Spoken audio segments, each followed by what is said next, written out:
Well, good afternoon and welcome to the COVID-19 update meeting. This meeting is being recorded and will be posted online at wasac.org/coronavirus within about 48 hours. If you have any questions or comments, please use the chat feature located at the bottom of your meeting window.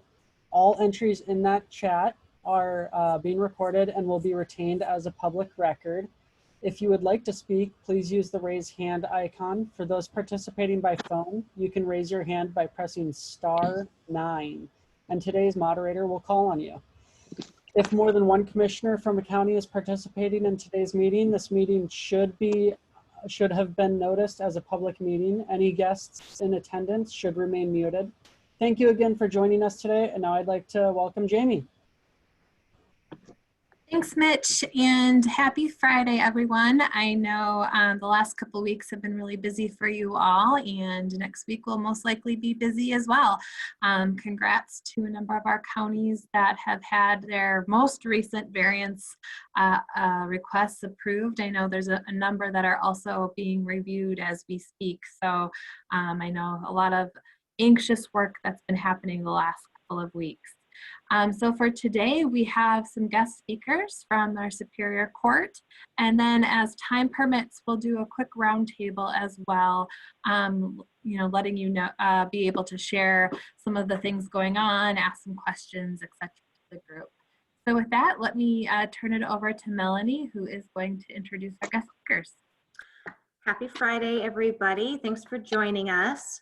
So we had told you that we would have representatives from Northwest Harvest on the call today, and they are still coming, but they're not coming today. They're coming next week. They have a report on predicted food insecurity that they want to share with us, but something came up at the last minute and we had to reschedule them. So thankfully, the Superior Court Judges Association graciously agreed to join us today on pretty short notice.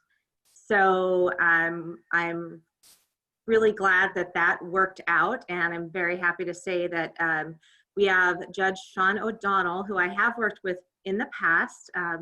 He's a King County Superior Court judge, and he's the co-chair of SCJA, the Superior Court Judges Association's Legislative Committee. And we also have Judge Judith Ramsire, also of King County, and she is the current president of the Superior Court Judges Association, who I've not, I don't think, had the pleasure of working with in the past. And I think we also, I saw that we had Intizar on the phone, so senior policy analyst to the SCJA, Intizar, sure. And maybe also Tom Parker, their contract lobbyist, but as I was scrolling, I hadn't seen his name. As you all know, because I know some of you are already having these conversations, courts are looking to reopen and resume some form of a semi-normal function, but obviously that is going to have to look different than it has. And we got invited to participate in a court reopening work group that's being led by the Board for Judicial Administration.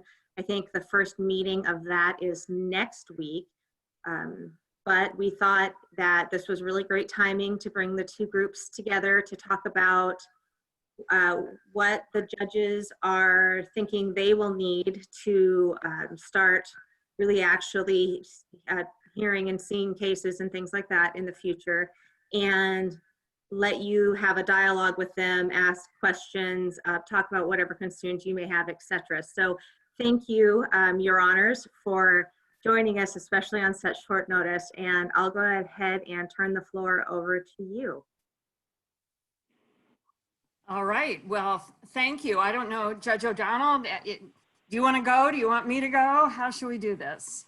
Judge Ramsar, well, why don't you lead us, as that is, I think, appropriate. All right, thank you. I will be turning this over to you in a bit here. Thank you so much, first of all. This is short notice, but we're very happy to have the opportunity to speak with all of you and to try to answer any questions you have. I wanted to start by saying that the idea of the courts reopening is a bit of a misnomer, because in fact, other than maybe a very few days when the height of the pandemic frenzy descended on all of us, courts have been open to provide essential services. I think all of the courts have had to pare down what it has been able to do while trying to adjust to the risk of contagion and social distancing and all of the public health requirements that we were really responding to on a momentary basis. There were so many things that were coming at the courts at one time, but all of the courts have continued to provide those essential services, things like first appearance hearings when people have been arrested, bail hearings, release from jails and detention, protection orders for people who are petitioning the court for protection from domestic violence or harassment, other kinds of issues. So that has been ongoing. Over the last several weeks, as the public health climate seems to be hitting a stride anyway, where the changes aren't happening quite so frequently, and we have guidance as to the kinds of public health measures that are likely to be in place for a period of time. The courts have really now been struggling with, well, how do we increase those services? How do we gradually ramp up in each of our trial courts? And I'll limit these discussions to the trial courts representing the Superior Court Judges Association, although I'm confident that the issues are very similar in the courts of limited jurisdiction, the district court and municipal court.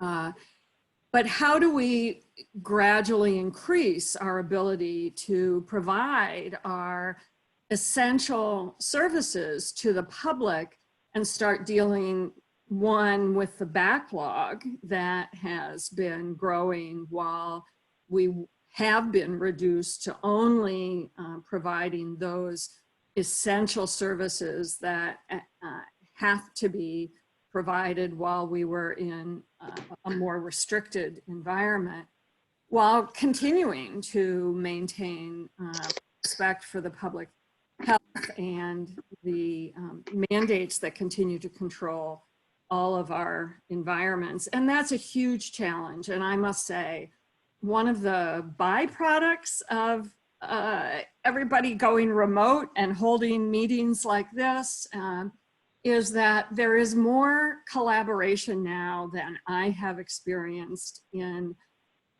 many years, you know, where different organizations just out of necessity are having to speak with one another and coordinate and share ideas and kick around thoughts that we all have about, well, how do we do this thing?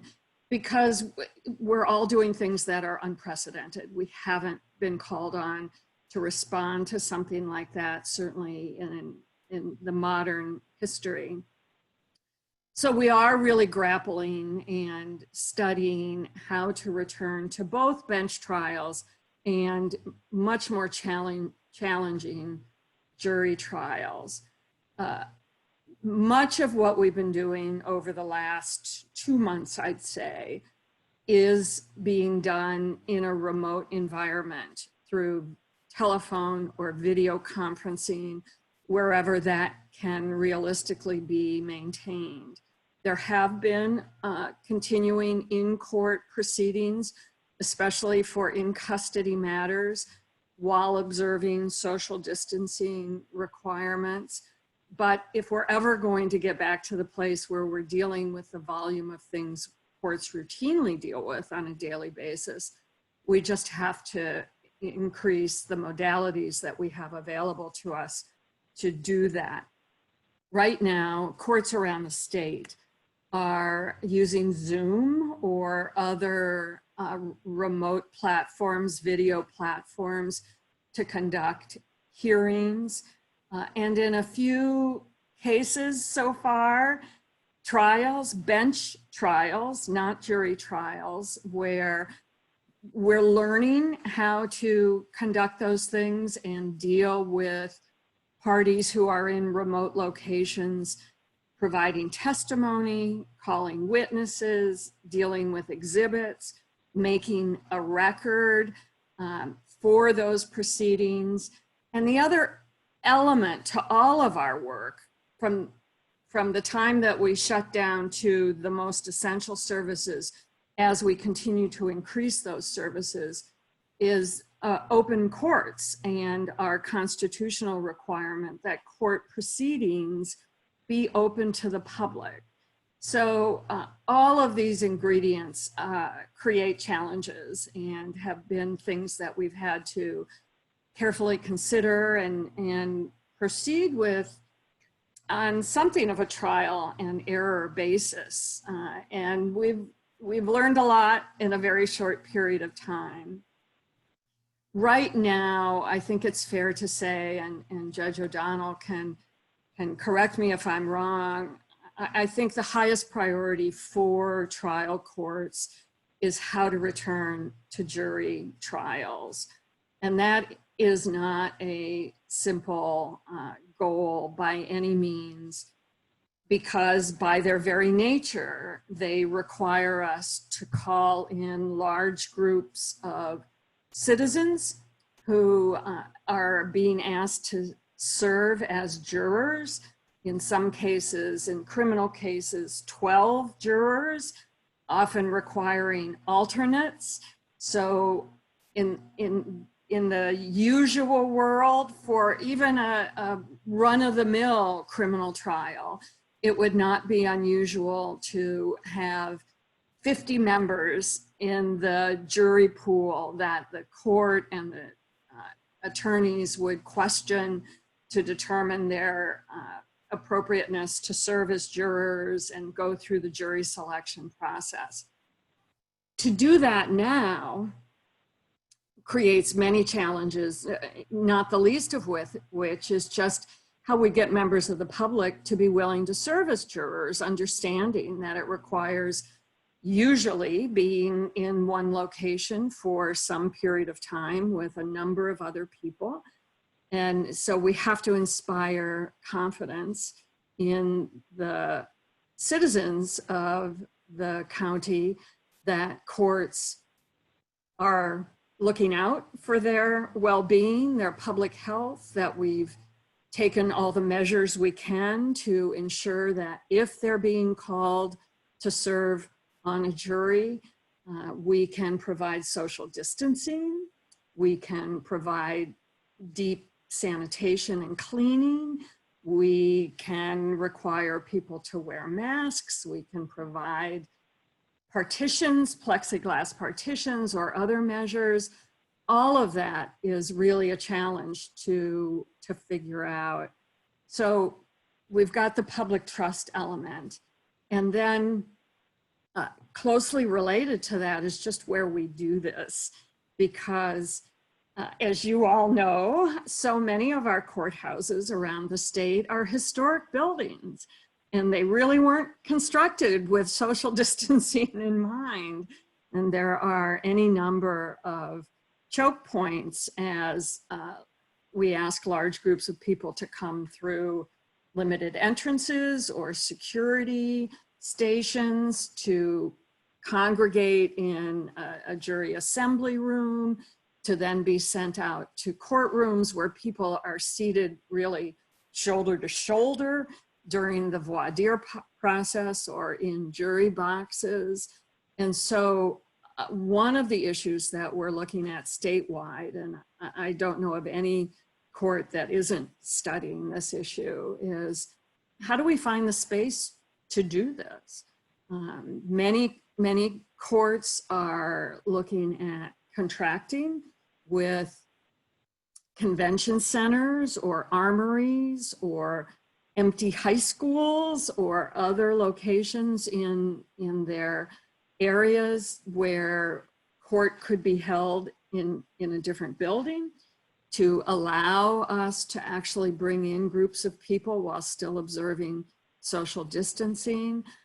But of course, those considerations are going to vary a great deal from geographic location one to the other, just what's available, and how great the need is in that location, how voir dire is going to be conducted. I know in King County and in other jurisdictions, we're looking at the possibility of conducting some or all of the voir dire or examining jurors for their appropriateness to serve as jurors through video conferencing or other remote modalities that may help us avoid the requirement to bring these large panels of people in to be seated as jurors. But just even the space to conduct a trial in most courtrooms, the idea of sitting jurors in a jury box just is not going to work. And so people are looking at seating the juries in the gallery that typically is used for spectators, and that requires a courtroom to be reoriented in different ways so that the attorneys and witnesses are addressing the jurors. Where do jurors go when they have breaks or when they're deliberating? We have to have another space that is adjacent to the courtroom so that jurors can enjoy breaks during the course of the day, without being jammed together in a small jury deliberation room where there are bathroom facilities available to them and so on. And so there really are very intractable problems that all courts are dealing with to try to address how we get back to conducting jury trials, which really are at the heart of the work the courts do and are particularly imperative when you think about people who have been charged with crimes and frankly may have had the bad fortune to be charged with a relatively serious crime just before a pandemic was declared, and maybe spending time in custody until their trials can go out. And so we simply can't put off being able to hear these cases and resolve these matters so that both criminal defendants and civil litigants, families that are looking at child custody disputes or dissolutions or recovery of some injury they've suffered, are also deserving of having those disputes resolved in a timely way. And the court really feels the pressure of those imperatives. Technology is going to be part of it. I just don't think there's any question about that. And every court is ramping up and looking at how can we at least combine our jobs with some technological resource that's going to be more convenient for people and allow us to move more quickly toward getting that work done. So I know a lot of courts, I'm one of them, and King County, all of our judges have gotten Zoom licenses and are getting the equipment and are trying to find large monitors and are dealing with headphones and cameras. Some people are a little more adept at those things than others, and so there's training that goes along with that. But that is one of the rapidly changing environments that we all are adjusting to very quickly. And I'll say one more thing in terms of what the courts are grappling with, and that just is the cost of all of this. And I know that's not news to any of you, counties as institutions are also no doubt really laboring under the costs associated with trying to respond to these unprecedented demands. And all of the things I've mentioned, the idea of needing to really expand rapidly technological capabilities or find new locations to conduct court proceedings or ensure public health measures. You know, there's been talk of testing everyone that comes into a courthouse on even a daily basis, if not an initial basis. All of these things come with many costs that we just don't have. The courts typically operate on very lean budgets, and over the last couple of decades, and certainly since the last recession in 2008, courts have year after year been asked to cut their operating budgets and are really down to bare bones. And we're now looking at another wave of a very severe economic consequence of the pandemic, and revenue streams for the counties are way down at the same time that the need is way up. And so paying for the immediate COVID costs has certainly been alleviated to some degree by the CARES Act funding that is being made available, and we're very grateful for that. But we're all in the process of looking and preparing for our biennial budgets in 21, 22, and looking at the prospect of financial reductions, and there just is nowhere to go. You know, the courts are really feeling the strain of how can we possibly cut back and continue to provide in an efficient way and a fair way our essential and constitutionally mandated services. So I'm sure I'm not telling you anything new, but the court administrators and judges are really feeling the strain of how we adjust to this rapidly changing environment, how we fulfill our mandate to the public that we serve and we care so much about, and how do we do it in a fair and an efficient way when we don't even know what the tools are that we need. So we're having to really burn the midnight oil to figure all these things out. It's not all doom and gloom, let me say that. I think we're also really looking at this crisis as an opportunity so that going forward, we can retain and expand on the lessons that we're learning by being forced through necessity to come up with these new procedures, and perhaps, you know, lay to rest or move on from some of the older, more historic features of how we do our jobs that perhaps aren't serving our public as well anymore as they did 100 years ago. So that is also part of what the exercise that the courts are going through. I'm going to stop there and ask Judge O'Donnell if you have something to add, or if you'd like to talk about some of the legislative issues that we are anticipating in the upcoming legislative session. Or... Thank you, Judge Ramsauer. You know, one of the things I'll try to frame for you and give you an idea of challenges we're facing. I'm going to focus on the criminal realm. I was the chief criminal judge for King County for the last 2 years, but Judge Ramsauer mentioned trials and getting jurors in. That's very true, and it's a critical function of what we do.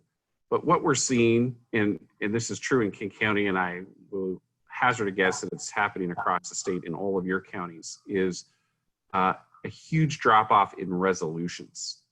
Now, keep in mind that only about 5% of all criminal filings result in a trial, and the rest are resolved via plea or dismissal of some sort. So because of COVID, witnesses aren't being interviewed, cases aren't being worked up. And so the parity that we normally have in resolutions, so say you have 250 cases filed in a month and you'll have 260 or 240 resolutions, that parity is blown up. And that's going to create pressure points, not just on the courts because of, for example, doing jury trials, but also on your prosecutors, your public defenders, and your jails. So it's a system-wide impact. Judge Ramsire mentioned, what are we doing with juries and how are we trying to accommodate that? And again, I'll just give you a concrete example. I'm sitting in my courtroom now. It's about 1,500 square feet. And if I have a jury of 14, 12 plus 2 alternates, I got the lawyers, I've got the parties, the defendant, my clerk, my bailiff, me, I can safely get maybe 15 people in here if I'm accommodating the 6-foot rule for social distancing, masks, and the like. I can't put them in my jury room, the jurors, that is. And so we're really looking at a circumstance where we do trials here. We're going to cut our trial real estate, our trial court availability in half, because we're going to need 2 courtrooms.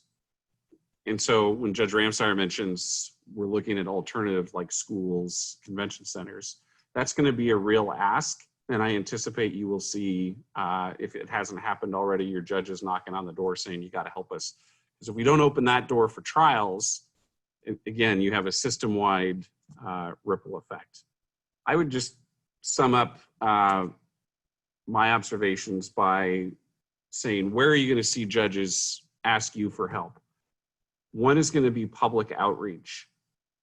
We have to be able to persuade jurors who we only pay $10 a day that it's safe to come back to the courts. Because without jurors, no trials. And many of, again, in the criminal world, many of the defendants insist on jury trials. We're going to need more real estate.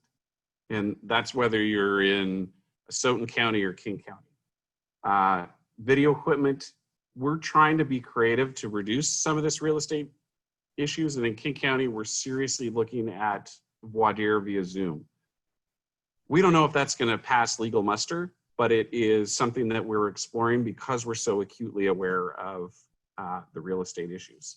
And the final point I would make, and where you will likely see courts come to your members for help, is the personal protection equipment, face masks. What I'm hearing, and this is anecdotally, is folks who are coming to court, many of them do not show up with masks.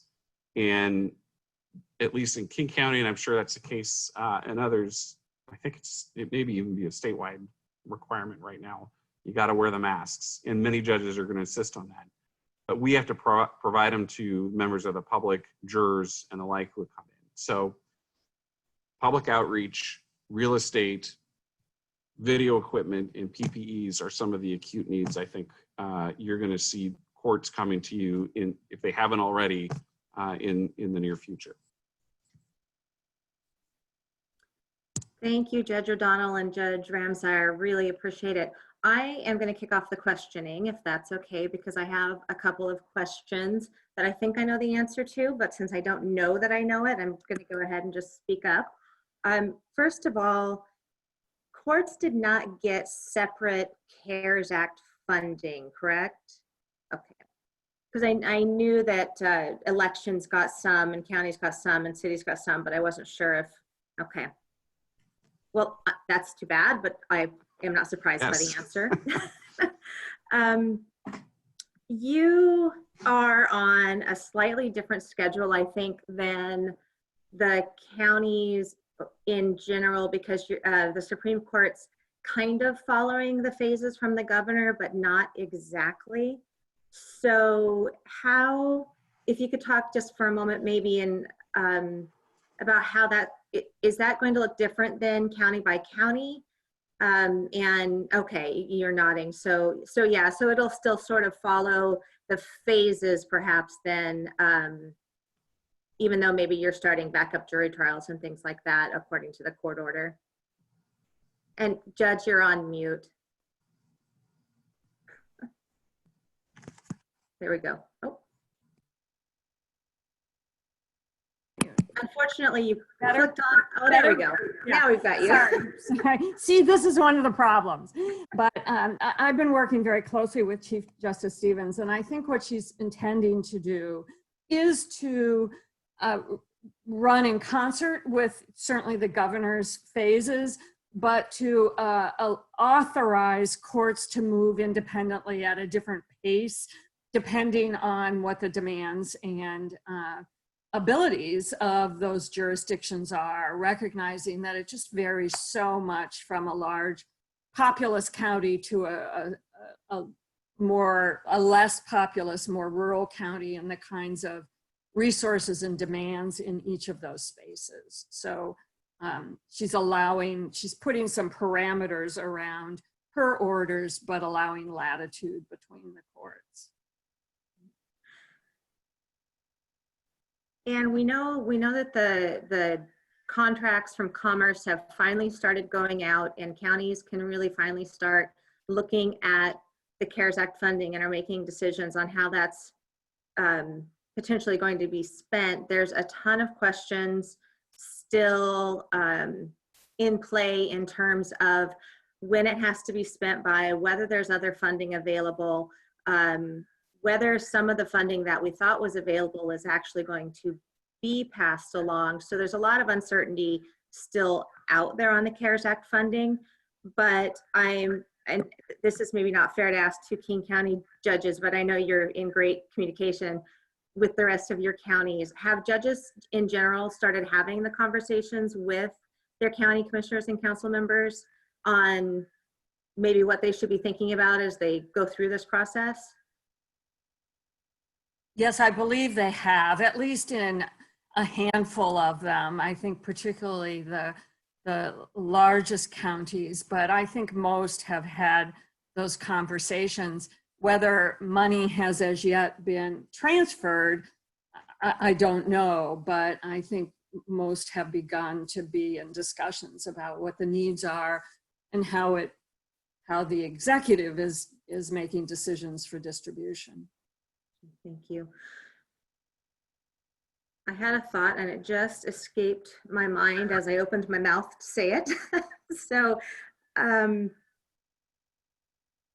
maybe I'll think about what I was trying to say, and I'll go to the question in the chat box instead. And then if I think of it, I'll just come back to me, and then we'll move on to other people. Questions in the chat box. Does the individual judge determine face mask policy within their courtroom? And then second question, if all the measures we take to increase the ability to have Zoom justice or telejustice, we should be able to justify the purchase of technology, hardware and software to keep our participants safe. And so I think the answer to the second part of that is yes. And the first part, I'll defer to you. Well, with respect to Zoom justice, I absolutely agree with you. I think there is a justification to pay for that, and hopefully through CARES Act funding, because it's definitely COVID related. I will mention again the additional wrinkle that is a constitutional requirement of the courts, and that is open courts and access to justice. So it's not merely the parties to the action that we have to accommodate. We also have to accommodate the public at large. And that has made it somewhat more complicated because I can't just get on the phone with the parties. And I'm sorry, I don't remember the other question. I think the question had to do with face masks and what are the requirements. So it's going to depend on your county. So for example, in King County, we're passing a general provision that face masks are going to be worn while you're in court, but individual judges will be able to make exceptions if someone has a disability, if there's, so for example, a critical witness and you need to observe their demeanor during their testimony. We're I think it's fair to say we are a bit on the fly to adapt to all this change and how it's actually going to come down. But again, I'm using King County because I know it, but the general rule is if you come in through the courthouse doors, you got a face mask on. This wasn't my question, but I thought of a different one, and then we'll see if anybody else raises their hand. And I did figure out, by the way, I never said it because someone else kept saying it, so I didn't have to. I could not figure out how to do that. If you press the button that says reactions, okay, now mine doesn't work at all, but yesterday I tried it and it did. So you could raise your hand by pressing the reactions button. So my question, I guess, is are you seeing, and Judge O'Donnell, you talked a little bit about session, this as an opportunity to maybe move the court forward in terms of kind of out of that 18th, 19th century model into a more modern model, and to that end, or really in any way looking to the legislature to make any changes that would be necessary, from the legislature statutory rather than say through the court. I'm going to, on one of these points, I'm going to defer to Judge Ramsar because she's been deeply involved in that issue. But one of the things with the courts is, of course, we have to follow the law. We have to follow the Constitution. And there are some things where, quote unquote, innovation really conflicts with, so for example, the right to confrontation. And so where you could think that video could be a panacea to some of these instances of actually having people come down to testify, in criminal cases, you got a higher bar there. Now, that's not to say that we are being very aggressive in thinking about what really matters and can we change some of the processes that we've followed in the past. I'll give you one example, and I know Judge Ramsar has another she's going to share. But signatures, for years the courts have required wet signatures, pen to paper, and that's meant people having to come down to court and sign a document. Well, in virtually every other aspect of society, you can sign something on your computer and attest to the truth of what it is you're signing in the document. But that requires software, and in some counties, I hate to be blunt here, but the software that's been provided to the courts is from the 80s. And so making that jump is not as easy as just snapping your fingers and saying, we're going to buy a PDF license for the courts. But we are looking at those things. We want to do them. Judge Ramsar, I'm going to defer you on. I know you have an issue that's queued up that is reevaluating old processes. Right, as just one example, and you're absolutely right that this would require statutory changes, but through one of the governor's proclamations, we've allowed, there's been allowed a modification to service of process and how court hearings are conducted in the realm of protection orders. And those fixes are sorely needed, frankly, by the legislature to modernize, because serving the petition and ensuring notice in many of those provisions, all of which are kind of a hodgepodge, they haven't been enacted together or uniformly, requiring personal service under today's conditions where people can't go out or don't have access to the post office perhaps to get certified mail.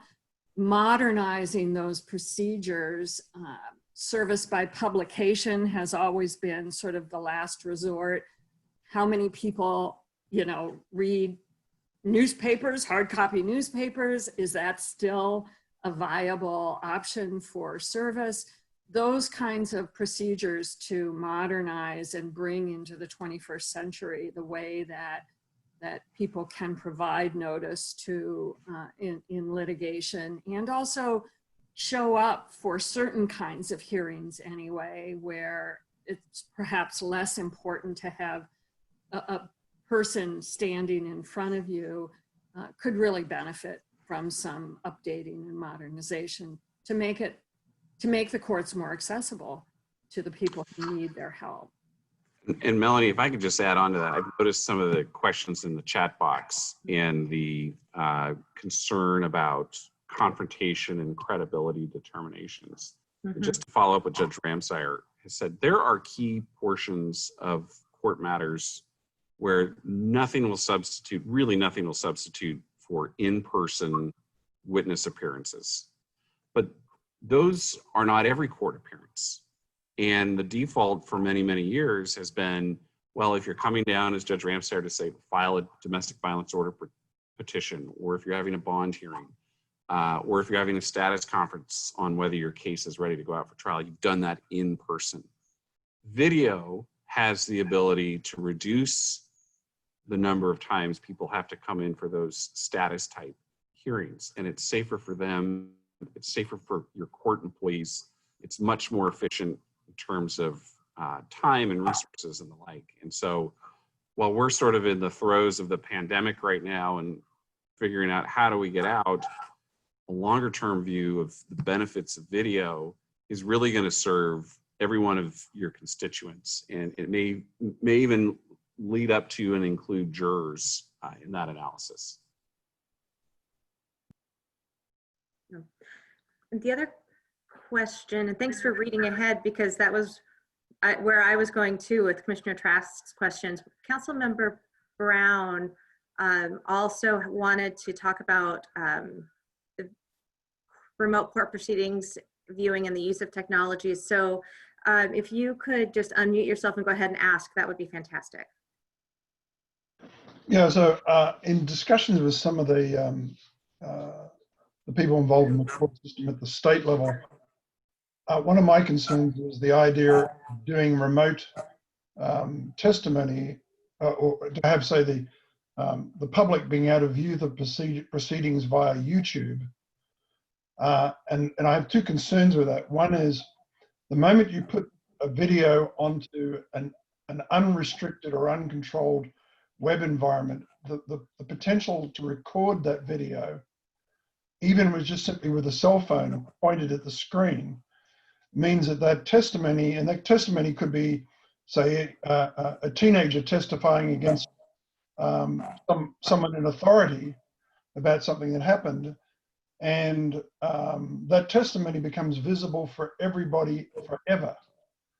And so I'd written up a summary of some of the options, because some people at the state level are under the impression that you've simply disabled the recording function of the software and someone can't do that. And that's actually not true. It's technically very easy to overcome that. So I've provided Melanie with a summary, a one-page summary of some of the options and some of my concerns in the examples, which I'd ask her to share with you. We would love to see that, because we're certainly struggling with exactly that issue. You know, notice would go out to people that you're not allowed to record, but as you suggest, that wouldn't necessarily stop someone from doing it. And so we are looking at other modalities, live streaming to another location within the courthouse, for example, or even other platforms that are not as wide open perhaps as YouTube, but we're struggling with exactly that issue. We don't have good answers at this point. And I would just say the only solution is to stream it to a space that you control. Yeah. Just like your normal courtroom, you can tell someone not to record proceedings with a cell phone, and the same in that remote space. But the moment you go outside of a controlled space, you have lost control of the content.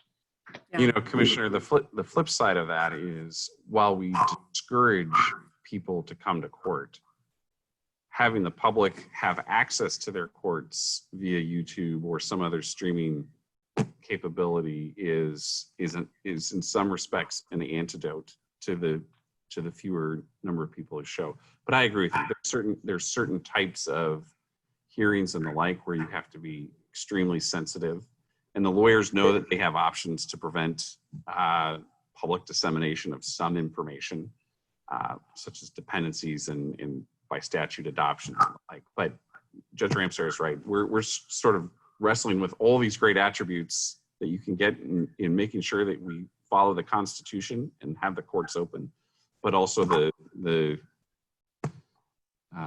less attractive side of it, which is some kid recording their buddy's parents getting divorced and play that 100 times, on the Facebook page.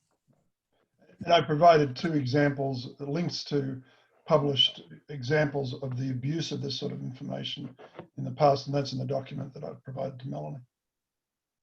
I'll send that over.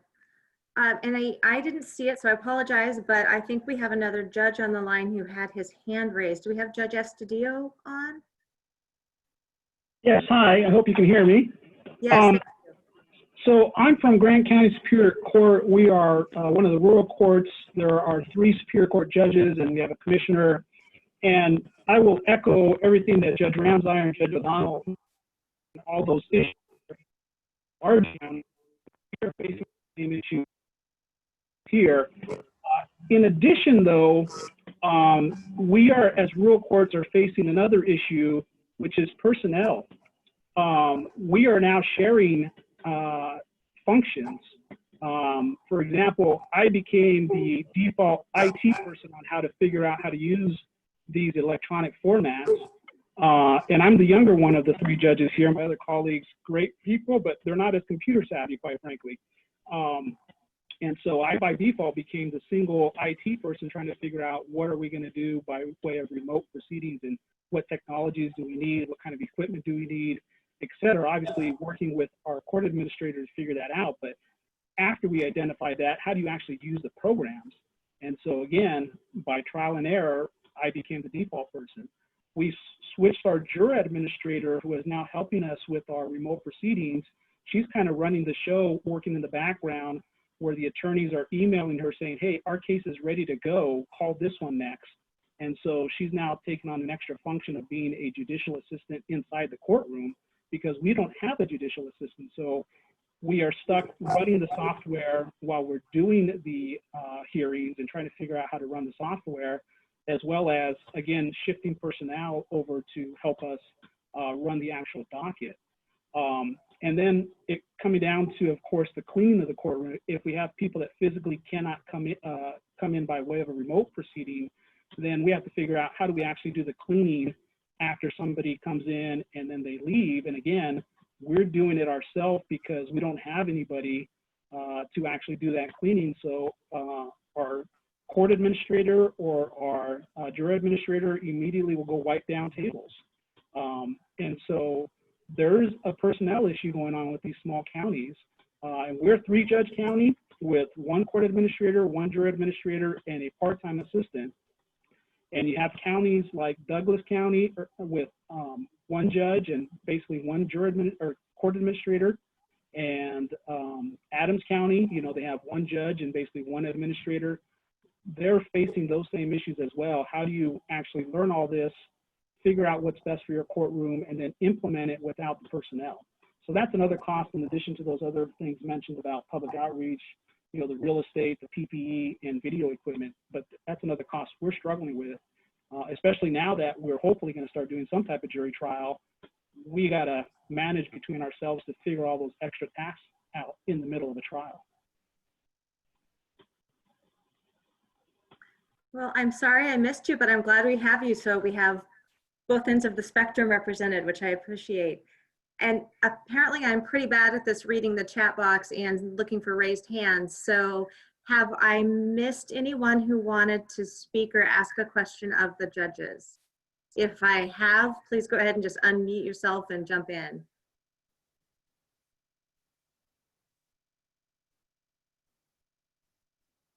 Give it a second just in case anybody's fiddling.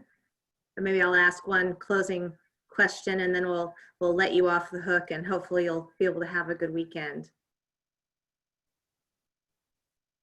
Okay, so you know that it has been a longtime priority of ours to seek funding for indigent defense because it is such a big issue. And I can only imagine that in this environment that we are in now, it is only going to get so much worse. And I am wondering if you have come up with any good ideas or opportunities to do things differently or to I don't know, seek funding in a different way, or just anything that maybe is innovative that we haven't been thinking of, that now that we're in this kind of environment is something that we should be considering. Certainly I haven't come up with anything, but I thought I'd double check just in case. I'm not aware of new ways of approaching this, but one of the things that I've thought about and that I've spoken with other judges about in a limited context is asking local bar associations or professional organizations of lawyers to try to step up to fill a very discrete, specific need in the short term. Mm-hmm. For example, we are right now working in cooperation with the Office of Civil Legal Aid and the Housing Justice Project and landlord advocacy groups to put together trainings for judicial officers for unlawful detainer or eviction actions, which could well increase and maybe increase quite substantially once the moratoria on them are lifted. Mm-hmm. So bringing these bodies together to try to figure out how can these cases be managed in a, they're adversarial proceedings, but with some cooperation, recognizing that it's in everyone's best interest to try to resolve them efficiently and fairly, and perhaps through mediation efforts rather than going to the court. And so maybe trying to organize professional groups within discrete geographic locations to deal with specific needs is one way to supplement, anyway, indigent legal aid.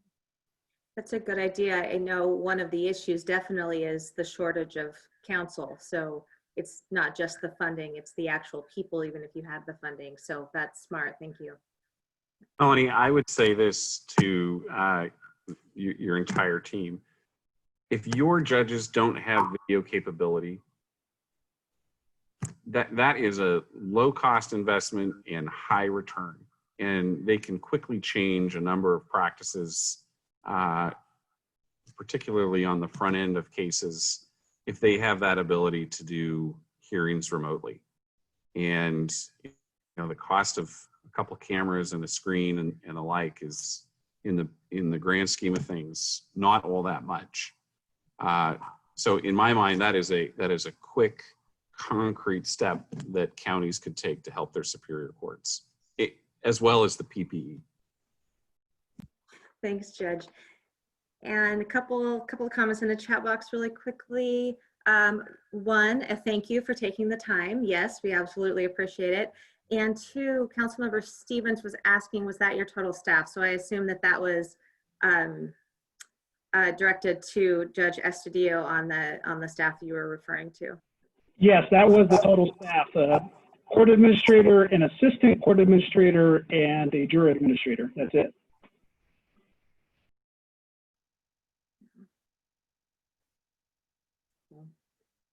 Okay, any last words or thoughts?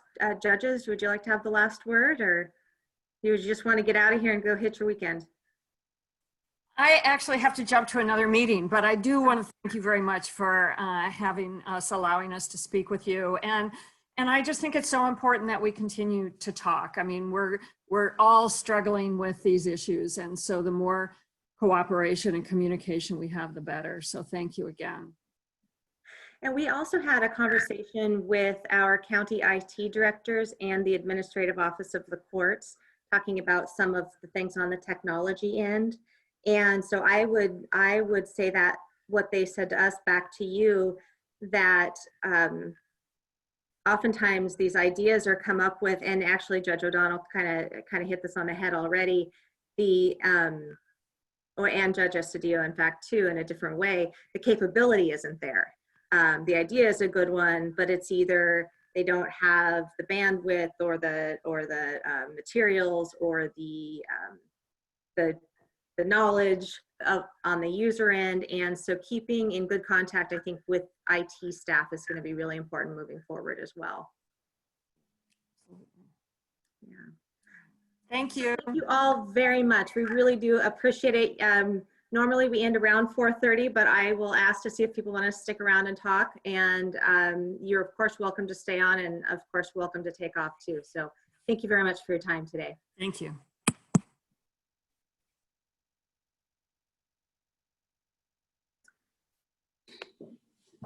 Well, commissioners, do you have anything you would, and council members, anything you'd like to talk about? I mean, I certainly have time to stick on for a while if you want to. So jump in, please. This is Brian in Sultan County. Can you hear me? Yes. Okay. I would think that all those judges gave us a good justifiable reason to spend some of our CARES money to improve the physical infrastructure of bandwidth in our courtrooms and technology between all the different areas that allow us to do justice by remote. Yeah, I agree. I think the one thing that we are seeing just repeatedly is infrastructure for IT needs and how it has just really come to a head because of this pandemic. And one of the people I would like to suggest we bring onto this call, or the CARES funding call, or at least a discussion, is maybe someone from the state broadband office. Yes, yes, So good idea. We'll look to do that either at a CARES Act call or on not next week, but the week after for this call, if people are interested. Lambert, Go ahead. thank you. I just wanted to say that as you're doing this, I just wanted you to know that as we put in our wiring for our courthouse, because we also have a historic courthouse, that we found out that there were lots of things we needed to do. And because there wasn't space, because of marble and other things you couldn't go through easily, we had to put in a subflooring on some floors, and then also to do some things in the ceiling.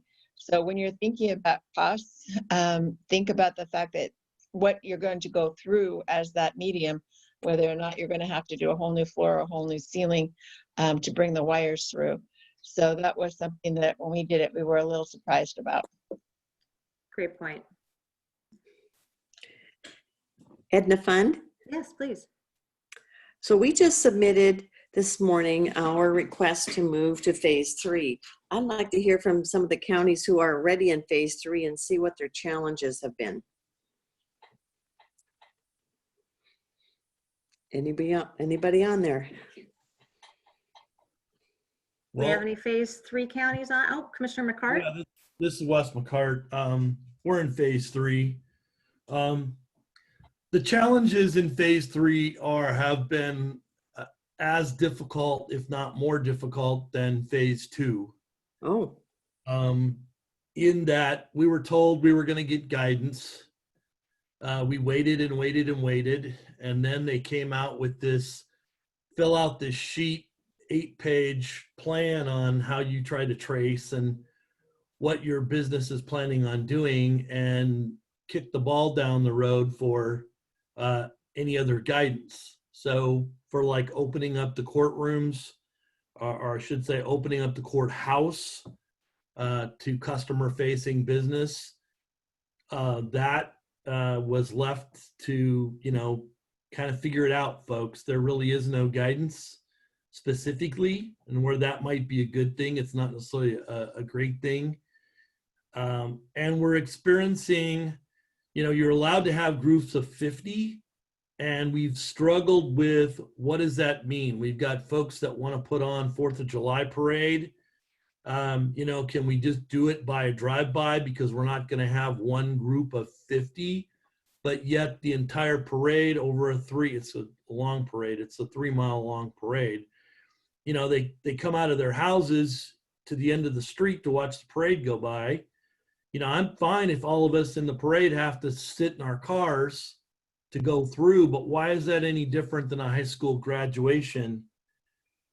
So we are still very much struggling trying to figure out what the parameters are of what it means to be in phase 3. Thank you, Wes.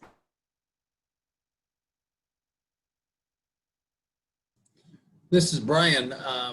We just got phase 3 as of yesterday or Wednesday morning, perhaps.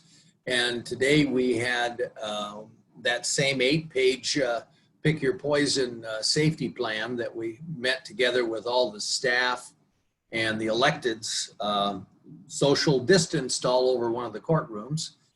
And I would just echo everything that Wes has said. We ordered a whole bunch of plexiglass screens. They were in front of the judge, in front of the court reporter, in front of everybody. We've ordered a huge supply of PPE that we finally got. And we're planning on opening everything up on Monday. However, in the courthouse, our commissioners are in a separate annex. And in the courthouse, all of our offices are except for the courts, are by appointment only. And there's signs out front, boxes where you can drop your payments. And if you want to come in, you're going to have to justify it, because if you can do your business remotely or drop a payment off, they're not going to do it. So that's where we are at this point. So if I can add one more thing, this is Wes. Back to your point, Brian, we've actually had each department fill out their own 8-page form. And then we're going to do one for the common spaces, the overview of the courthouse, because each elected is I'd say being a little difficult in their position of trying to play nicely. So it's like, okay, you guys can all go to your own corner, do your own thing, and we'll worry about the common space. Well, I would echo that, and we couldn't even get all the elected officials to show up for the meeting today. And we have flat stated that you in your department are responsible for enforcement of the social distancing and the PPE wearing, like masks. And I anticipate that we're going to have pushback, and that some of them, especially some of the electeds, are just going to ignore us. This is Tom Lannon for Skamania County.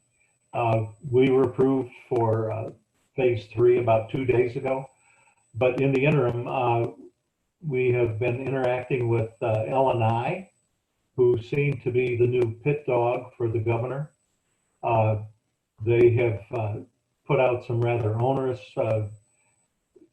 dictates. We heard from the food market today that somebody was in there and told them that the masks that they were using, which were the paper one, or not the paper ones, the cloth ones, were no longer acceptable, and everybody had to wear disposable masks. They've had their plexiglass up, and everybody with the old masks on for more than 2 months now. And so suddenly there's all of these new dictates coming from L&I. We've been back and forth with them on whether or not, if you're in a cubicle, whether or not you have to have a mask on, what defines a cubicle. It's become a whole lot more onerous than it used to be. The form, and I appreciate Wes's comments about letting each of the groups, the electeds, do their own. We haven't had very much pushback on that, but I like that idea where each one takes responsibility for their office. So we'll see where that goes, but so far it has been more difficult than 2. We did a tour of Skamania Lodge the other day. They're open for business, but even with the 50 limit on phase 3, they can do weddings, but banquets and conventions, which are their mainstay, We're not sure where that is or how long it'll take them to get to phase 4, where it would be more open. So that's a huge hit for the city of Stevenson and their tax base. So so far it has it's been less exciting than we had hoped it to be. Thanks. This is a really interesting conversation, I think, because I thought the reason why they had done that document that you're referring to was to make things more flexible. And it actually sounds like in reality, the very opposite is happening. So this is really eye-opening for me. So, interesting. So I'll say something. Can you hear me? It's Karen. Yes, go ahead. So a new grocery store opened in Idaho, which is just across the river. And I've heard that the sales has gone down by about $600,000 a month in the last month for the grocery store in Pend Oreille County. You go across the river. Oh, well, gas is cheaper, of course, at the new gas station there. But also it's kind of like being in a total different, it's just the environment. There's not the restrictions there. So I think people are just going to Idaho to shop, where you don't have any, there may be some plexiglass here and there, but there's honestly very few masks out. It's very different. So I don't really know. I haven't heard from the businesses that they've, with the 50 people, and at 75%, then I think, most businesses in the county aren't going to really have a problem with that. Of course, we have our camps. There's a good number. We have a good number of camps, probably about 4 or 5 or more. And they're really worried. They don't know how they'll survive this. As far as the county goes, we took a lot of those measures pretty early on, but yeah, the mask thing has been a bit of a challenge with those that are elected and our employees. So that will be a continual ongoing thing. Anyhow, that's all I have to say. Commissioner Fund, did you have something else? No, that's very helpful. Thank you. We're waiting. We submitted this morning, so we're waiting to hear. Probably we hear that could be up to 72 hours. So we'll see. Yeah, I think they're not quite as fast as they were on the last phase, No. but they're still actually moving relatively quickly. I think that's pretty good. I just read an article yesterday that Oregon has frozen all of their applications to move to different phases for a week because of their rising caseloads. So I'm glad that we haven't seen that same type of movement here, and everything is still moving ahead okay. Do we have any other questions or comments from anyone? So Melanie, this is Wes again. Yes, sir. Is there a contact at the governor's office that we should be emailing if we have clarification questions on some of the rules? I know my health department has been struggling to get any answers on clarifications, like I said, with parades. What does it mean to have a grouping of 50? If I've got 2 groupings of 50 and they're separated from each other, am I okay? Things like that the health department really needs answers. They're getting hundreds of calls a day on and are being overwhelmed. Is there a way, somebody in the governor's office, that we can get an answer from these in short turnaround? That is such a good question, and I wish I had a better answer.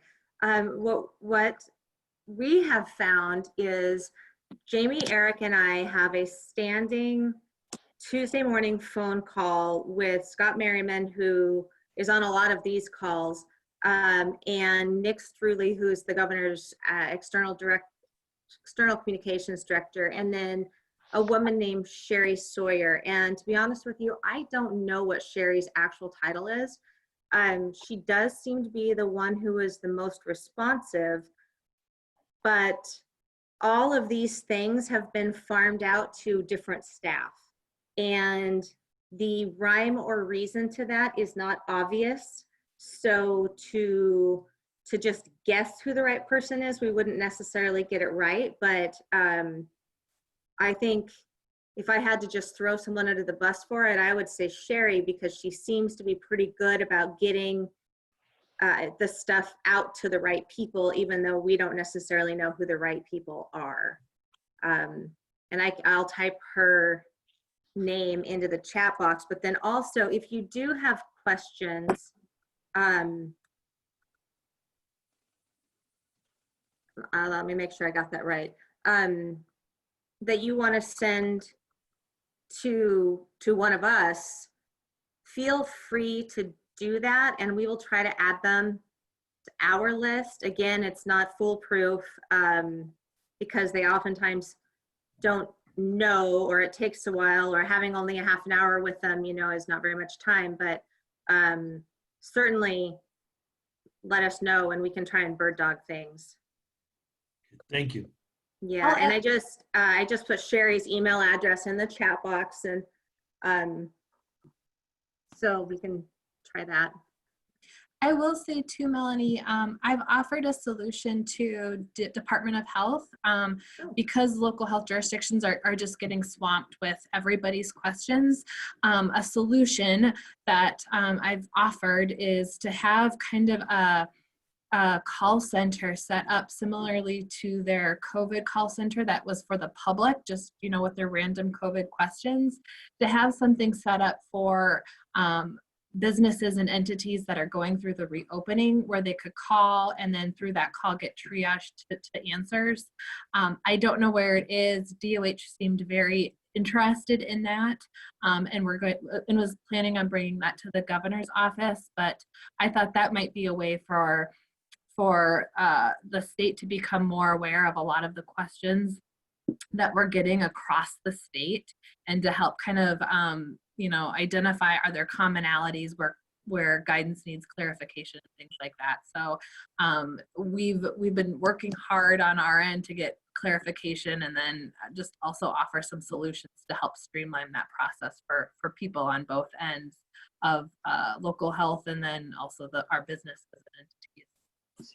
Maybe that's something we can ask about on our Tuesday call, to see if it's run up the flagpole yet, because that sounds like a great idea. This is Tom Lannon. Is anyone having a lot of success with using your local state legislators?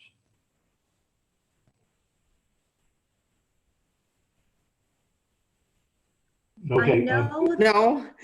I know that legislators have weekly or every other week calls with people in the governor's office. I know they can ask a certain amount of questions, but I don't have great detail on what any of that looks like. But I know, for example, Paul, who unfortunately is not on the phone right now, had talked to a couple of legislators, and one of those legislators used one of her questions to ask a question that he had, and we had not been able to get an answer to. And unfortunately, we still didn't get an answer, but at least we know there's a process there. Okay. So, one of our state legislators, Gina Mossbrecher, has a call with the county every Friday morning. And her assistant has been incredible. A lot of it is questions from individuals in the county, but there's also a lot of answers that come back to ourselves and the businesses. So I was just curious whether anybody else had experienced that. Thank you. and I don't know if we have him on the phone, but I didn't see Commissioner Gelder, but Kitsap County, I know, has a fairly regular call with Christine Rolfes as well. So it does seem to be happening some places. Commissioner McCart says we've had some limited success going through our legislators. They're largely as frustrated as the commissioners. I'm just going to hazard a guess that some of it might depend on,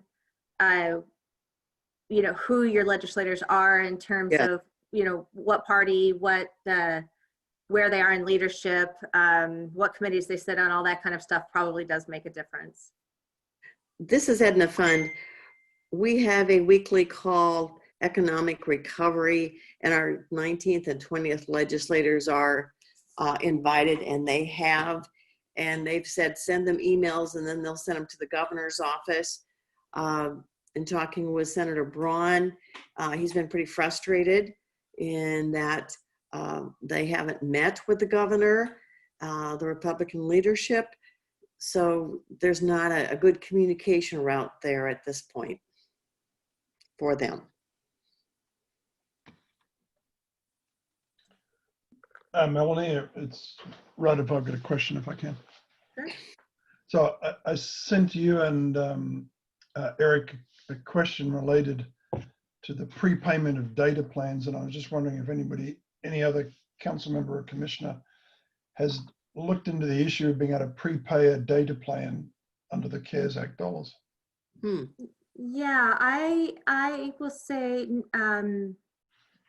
this type of question, not your exact question, has come up on other calls, and I could be wrong, and so if someone else understands this differently, please correct me.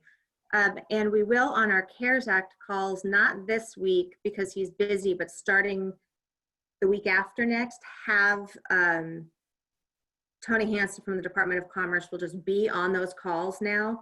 And we just sent him some questions that you had last week so we can get you answers for this week because he can't join us. But anyway, my understanding is that it actually has to be used by the end of the year, and it can't be something that you've just obligated past the October or December deadline.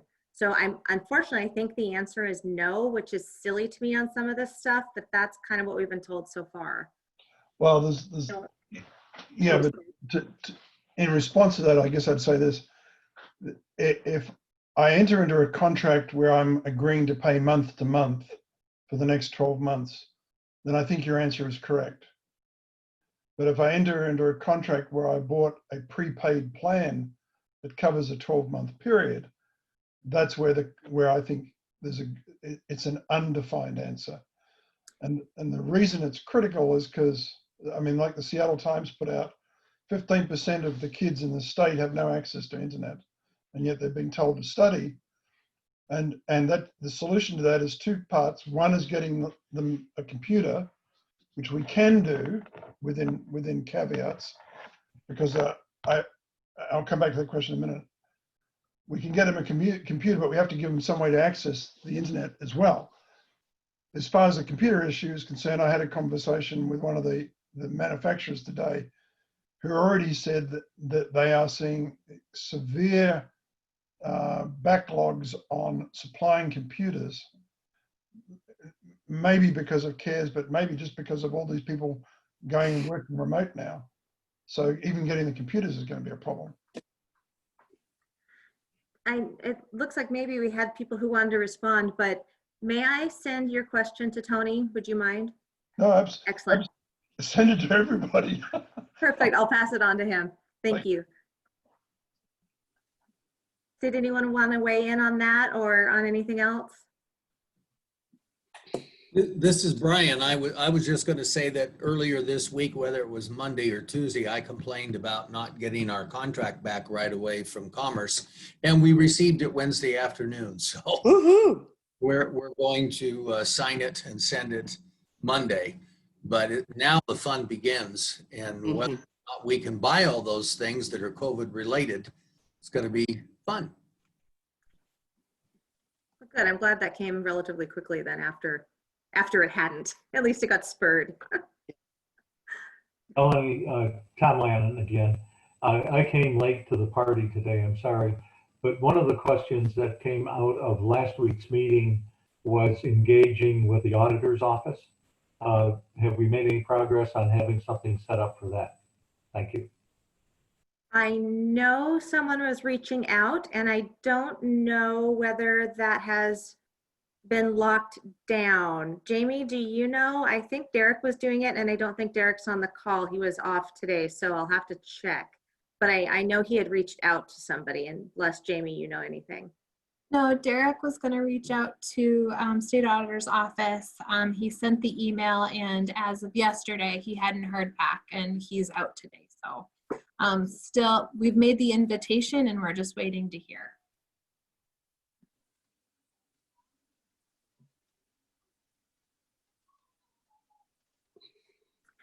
And I'll also say, just in regard to the school issue, two things. One, getting capacity out to kids helps everybody. I mean, it helps the businesses, it helps telehealth and all that. It's all tied together. But also, I know OSPI has a work group that's looking into this stuff too. So there might be a time when different conversations about broadband need to come back around and make sure that nobody's stupidly competing for something that they should be working together on. So that was part of the reason why I think it'd be good to have someone from the broadband office come in, because it sounds like there's a handful of efforts going on that need to maybe be better coordinated. So, I don't see anything in the chat box. Do we have anything? Oh yes, Councilman Brown. Yeah, just to add to your last comment, what would be helpful in that discussion with broadband is to understand who the right people are to contact in the various vendors. For example, we've had a good conversation with Comcast here locally, but it would be nice to talk to CenturyLink. I think it's called Zippy now. It used to be Frontier, Pogo Zone, and the cellular carriers as well. If you, I don't know if you've got good high-level contacts with that, or with our OSPI does or something. I don't, but I bet we could find them. Yeah, I'll ask around. Thank you.